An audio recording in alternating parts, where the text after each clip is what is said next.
And welcome to Marriage and Money, a conversational podcast about personal financial topics aimed at improving conversations about money in your marriage so you can reach your dreams together. This is a weekly discussion brought to you by a seemingly financially incompatible couple bonded by the legal contract of marriage. My name is David, your favorite saver, and I'm joined by the spender full of personality, Heather. That's right.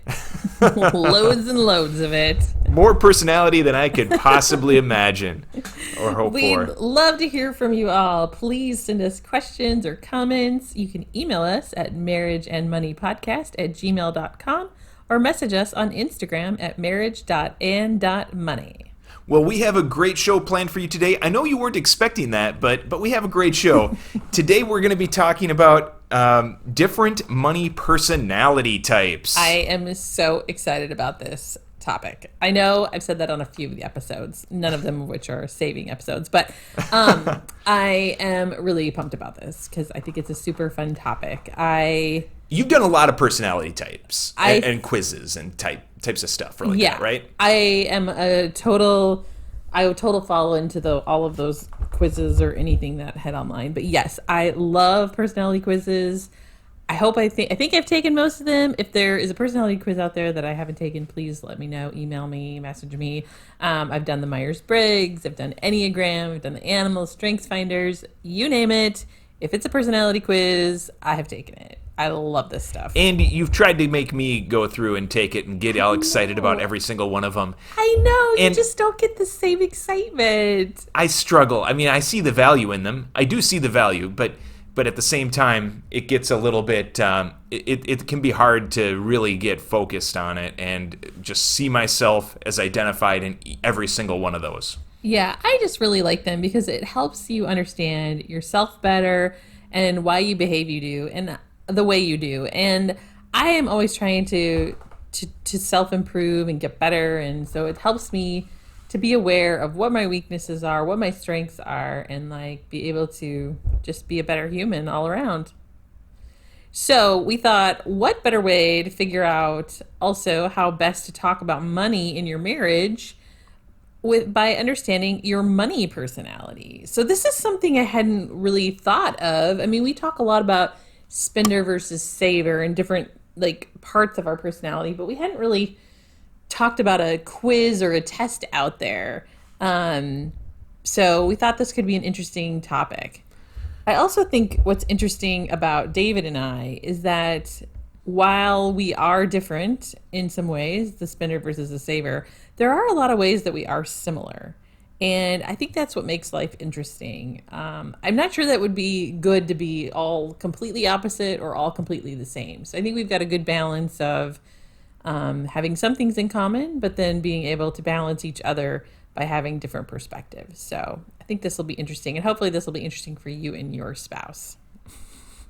Agreed. So we talk a lot about, spender versus saver. And I think that is a big component of a money personality, obviously. And it's a spectrum, right? So if you think about it, like in a personality test on, whether you're an extrovert or an introvert, right? There's a spectrum. You can be an extreme, either one, introvert or extrovert, or you can be somewhere in the middle. And I think that's what this spender and saver is, kind of a spectrum, right? You can be extreme spender, extreme saver, or you can be somewhere in the middle. But I think there's a lot of other things to consider than just that spectrum. So, like what? Like, what are you thinking of, for example? Well, I think we're going to jump into some other tests. But another one that you often hear about, specifically from Dave Ramsey, is nerd versus free spirit.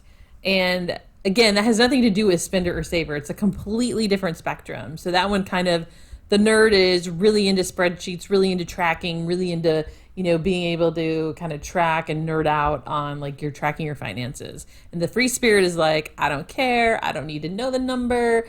Everything is in the wind. Like, let it. And then obviously, again, that's a spectrum, right? You can have people that are okay with it, but aren't extreme either way. And again, I, for example, am a spender, but I'm a nerd. So normally I think you wouldn't think that. You think the spender would be more the free spirit, but they are completely unrelated and different spectrums. So all of these different spectrums can come into an overall money personality, which is what makes it so fascinating and people so fascinating, because you can have all these different combinations of different things to make up who that person is. Oh, yeah. And I'm very much on the safer side, as we talked about, and we'll get more into that in a little bit. But we did some Googling on different money personality tests, and we were looking for free tests that were out there. And there are a few out there. Some of them are really bad, like completely wrong. We took several of these tests, and a couple of them just did not mesh at all. So we picked out two different tests that we thought looked like they were reasonable. It looked like they gave some reasonable insights that resonated with us. The first one was Money Harmony. This was a smaller website, right? Yeah. So again, like, we have a very small budget for this podcast, which is basically zero. So, we had to go to the interwebs for, what was out there for free.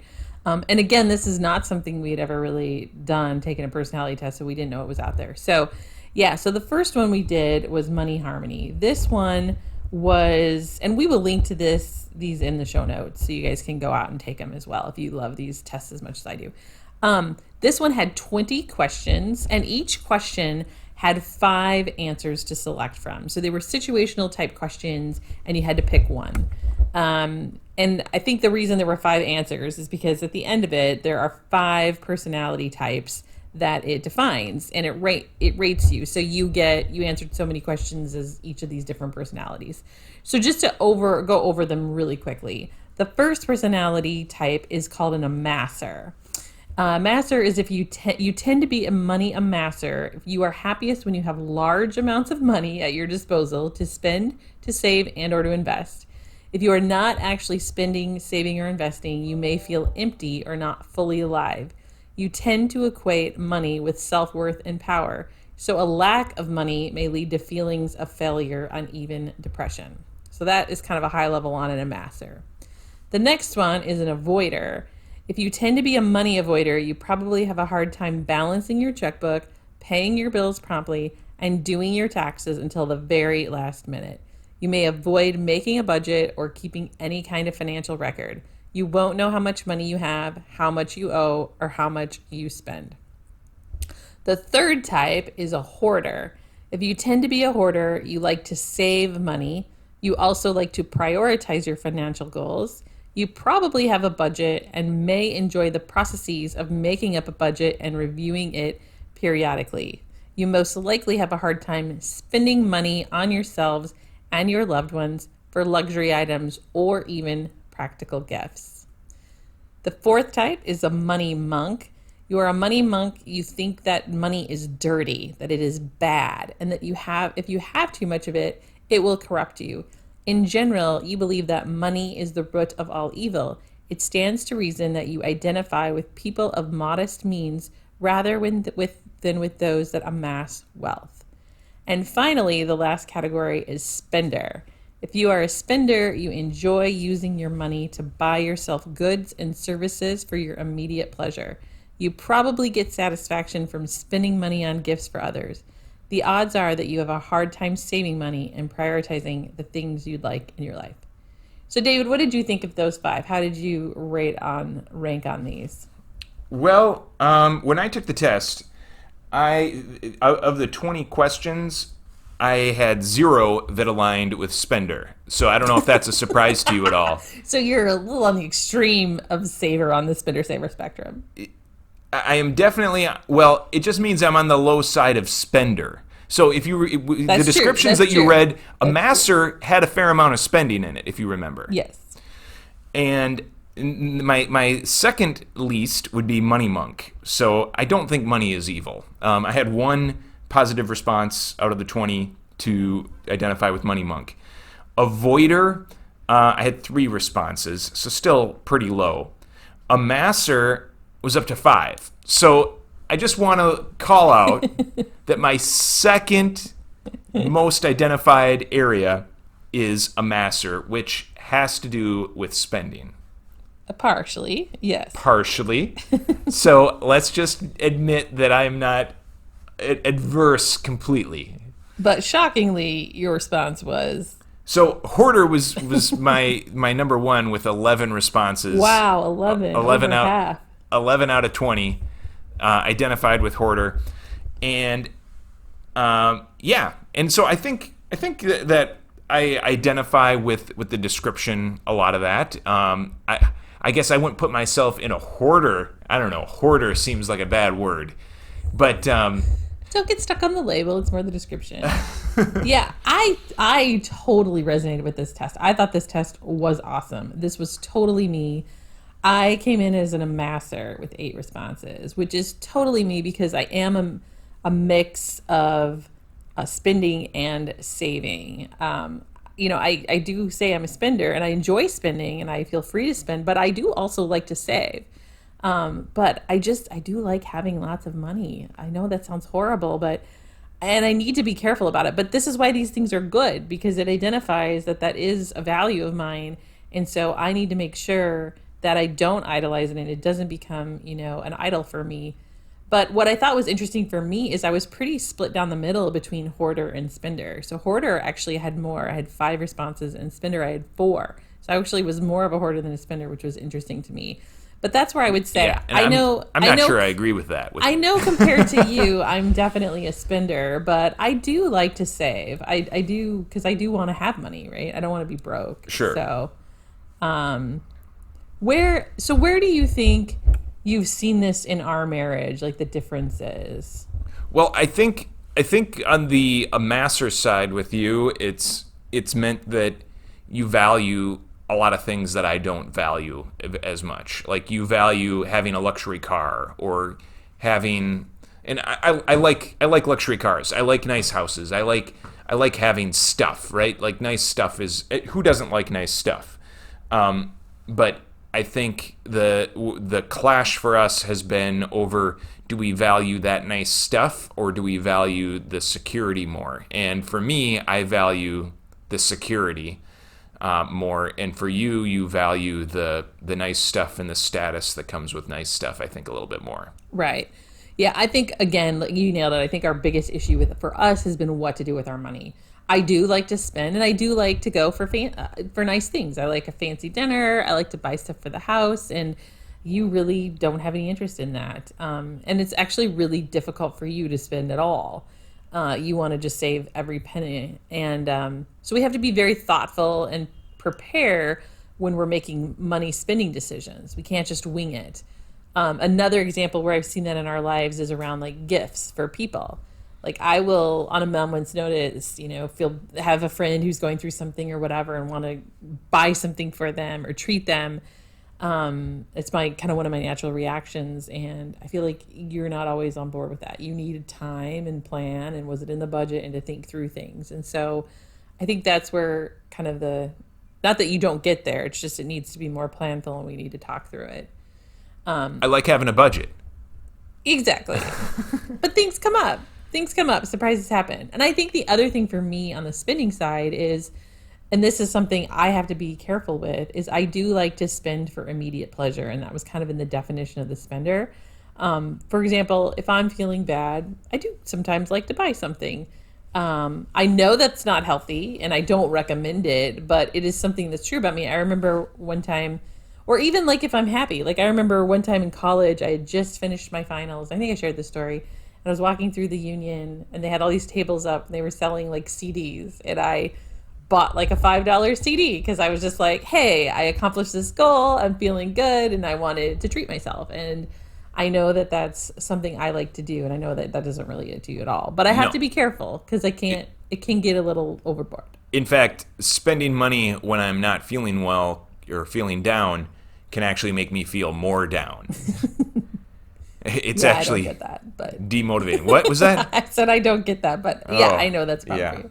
So is there anything else with these types you think was missing or surprised you? I thought these were pretty comprehensive. There wasn't anything I thought about. Pretty comprehensive to me as well. I didn't see anything missing necessarily. I'm sure there are. I'm sure that there's always something that isn't captured in these personality tests, which is one of the reasons that I have a tough time with personality tests. But that's why there's so many, and you need to take all of them so that you capture everything. That's the Oh, beauty. gosh. So why don't you tell about the second quiz we found? Yeah, so the second quiz that we found was one offered by Rachel Cruz, and it was a 10-question quiz. And it measured you based on a spectrum for different values. And her total quiz, you got to pay for it. We didn't pay for it because, again, our budget is zero on this. But if you pay for it, you get a quiz with like a spectrum on 7 different values. The quiz included only 3 values, and it didn't tell you what the other values were. But this 10-question quiz with only 2 answers to select from. So it very much bucketed you. Are you on this side of this topic, or are you on the other side of this topic? They were binary choices. And there were the 3 values that were looked at were around the spender saver. So on that spectrum, spender, of course, being someone with money burning a hole in their pocket, so the very extreme on that. Saver, again, on the very extreme, keep money tucked away, maybe under a mattress even, kind of a paranoid saver. And then scarcity would be the second value. So money scarcity, do you believe money has low scarcity or high scarcity? If it's low scarcity, that's kind of this attitude of I can always make more. It's not a big deal. I can always get more money. High scarcity, meaning my money is finite. I need to be very cautious with it because when I spend it, that money is gone. And then the third value was between safety and status. So which there do you value more? Safety, of course, meaning I want to be able to withstand emergencies that come up, a job loss, any unexpected expenses.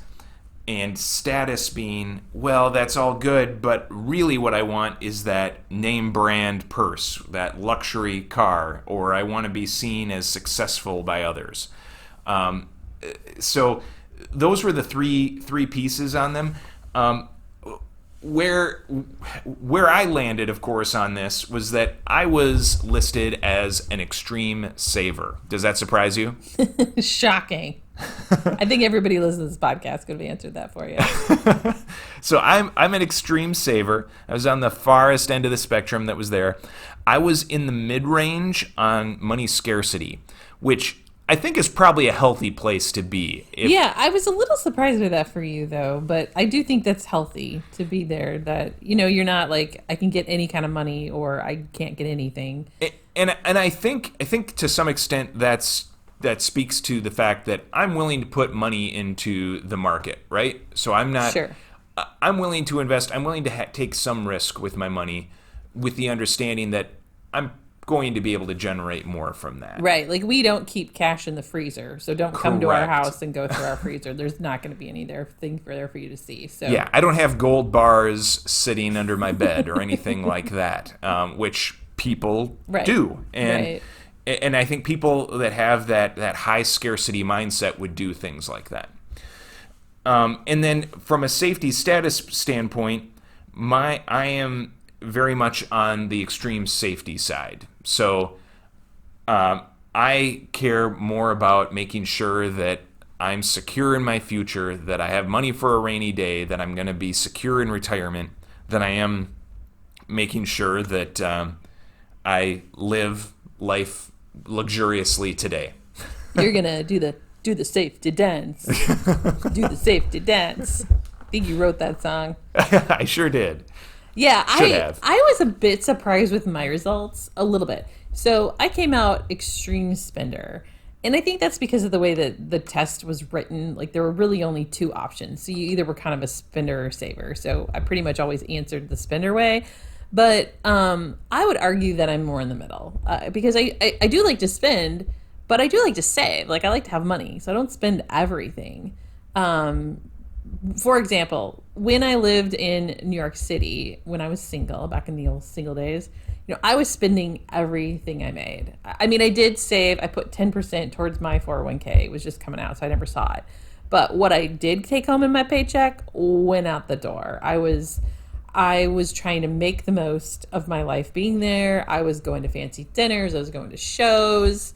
I didn't go into debt though, so I didn't borrow. But I was definitely enjoying my time there. You certainly were. You were not putting money into the old retirement fund aside from like the minimum, like 10%, the minimum that your company would match. And right. Yeah, it was enough to actually make me concerned. If you recall, when we were dating, we had pretty serious conversation around how I could not be married to somebody that was that spendy. But here we are. On the scarcity, I think we rated the same, which I would totally agree. I feel like we both have a healthy mindset there and are very similar there. On the status and safety, though, shocking, I was far status. And by shocking, I'm being sarcastic. That is totally me. I do not have a safety mindset. And I do care about nice things. And this is, again, something else that I struggle with. You know, I try not to compare and try not to keep up with the Joneses, but it is something that I have in my life. And I think this is where a lot of our arguments, I think you nailed it right on the head. You know, you have this tendency towards safety, and I have this tendency towards status. And so that also comes through kind of in the saving. Obviously, it's almost kind of the same, right? It's, hey, I want to spend and have these nice things because I care about status and looking a certain way and enjoying certain things, and you care all about safety. And so that's definitely been an area in our life where we've had to work through. And I'm sure a saver could be focused on status and a spender could be focused on safety, but I'm assuming that's a pretty rare combo. Right. And I mean, that's why in this podcast, I think we've focused on the saver versus the spender, because it really, to your point, I think it aligns also with the safety and status. But I think that we've both made a lot of progress in this area. I think you've started to enjoy nice things in life and loosen up a bit. I have. I think a lot of that is because we've gotten into a good place. We've got a pretty good big safety net there that you finally are able to let loose the reins a little bit and kind of come a little bit moderate going towards the middle there. And I think I've been able to focus on helping us get to agreeing that we needed to get to a safe place with our savings before we kind of go all out. So I feel like, you know, I think we're starting to move a little bit on the spectrum now that we've gotten that safety net pretty well, that we can start, you know, moving a little ways. But that is a journey. And I think that's your point, is that this development doesn't happen overnight, and you can't just change who somebody is. You need to be able to work with how they are. And so we've been able to work within our money personality types in order to find a way that's working for us. And I would encourage our listeners to do the same. You're not going to make your saver a spender, or your spender a saver, or your high scarcity person a low scarcity person. You need to find ways to work with that person to find a way that is compatible with your marriage. So, all right. Yeah, so we want you to continue this conversation. So we're going to challenge you to go out, look at the show notes, take one of these quizzes, or if you find a third quiz or fourth quiz, awesome, and tell me about it because I want to take it. So go take one of these quizzes, sit down and talk through the results with your spouse. Again, like what David said, the whole point of this is to really understand yourself and to understand your spouse so that you can be aware of where you might have differences and where issues might arise that you need to focus more your communication and your plans on.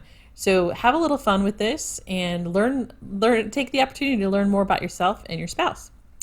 So, David, for us, since we already went through these quizzes, if you were able to add another spectrum, because we only saw 3 of the 7 spectrums to the Rachel Cruz quiz, what is a spectrum you would add, and what would you measure? You better not have cheated and went out and find the other. I didn't. I don't know what her other 4 spectrums are. We'll have to buy her a book and read it. I would probably add something to the effect of procrastination versus proactiveness. Ooh, And tell me more. let me explain on that. So this is, the more I'm thinking about this now, I think it probably ties in with that avoider category that you talked about in the in the Money Harmony quiz. Are you more someone that wants to procrastinate in dealing with your finances and putting off your finances? Or are you someone that all you think about, the only thing that's on your mind right now is your money, and you're very proactive about it to the extreme where maybe if it's all you're thinking about, it'd be too much. It could be debilitating because you're too proactive, you're too planful maybe, and you can't function outside of that. So I'm thinking those two spectrums. Does that make sense? Nice. Yeah, that makes sense. So for me, I was going to go with cardboard box to mansion. Like the MASH game you played as a kid. Are you going to get the shack or the mansion? No, actually, that was a joke. Oh, boy. My real one is actually kind of similar. It's a little adjacent to what you were talking about, but I went after it from a spontaneity. Ooh. So can you make a quick decision to spend, or do you need a lot of time to think about it? So timeliness that's of a good making... because I see this a lot with us. Now, you need to be a spectrum on small or large things. Like both of us on large purchases need a lot of time, and we need to think about it. But when it comes to small things, and I guess maybe we argue over a definition of small, but like I said, the example of like, oh, I want to, take a friend to dinner or buy this little gift. Like I can do that on a moment's notice and want to react and do it. But for you still take a lot of time to make that decision. So that's what I was thinking about, like the timeliness or spontaneity of spending or even saving. It could be like, how quickly do you make a decision on what to do with your money? So it's kind of a little bit like what you were talking about, but more on the timeliness. I think that's good. I think you could write some questions on that and maybe start your own quiz. Ooh, that's a great idea. Goal for 2021. To think of a cool name for my money personality quiz. Exactly. Maybe I can just combine all of the quizzes, like all of them together into one massive quiz. You could have the master quiz. That'd be awesome. All right. Well, I think that about wraps up our conversation for today. We'd love to hear how your conversations about money have gone, or to take your questions on a future episode. You can email us at marriageandmoneypodcast@gmail.com, or message us on Instagram at marriage.and.money. Also, please rate and review us on iTunes, as that helps us continue to reach more people. Thank you once again for joining us this week, and remember that whether you're a spender or a saver, your best financial life lies somewhere in the middle.